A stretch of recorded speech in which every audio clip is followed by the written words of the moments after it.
Алдымен сыртын ашып тастаймыз.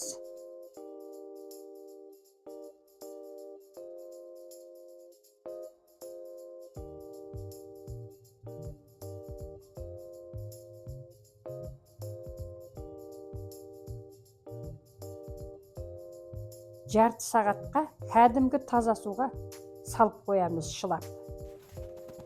Крахмалға шылайды екенбіз алдымен. 3 тал жұмыртқа, дәмдеуішке азғантай ғана қара бұрыш, аздап тұз татығанынша.